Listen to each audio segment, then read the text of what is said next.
Yes, kamu.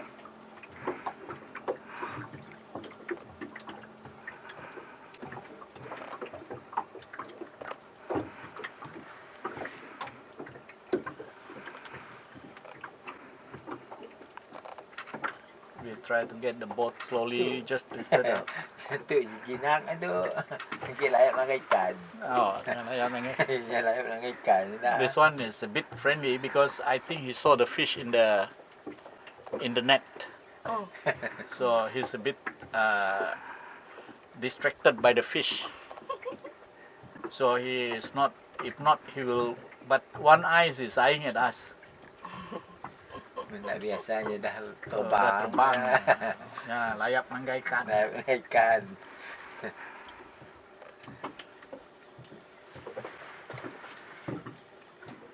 Okay, turn. Banyak postingnya.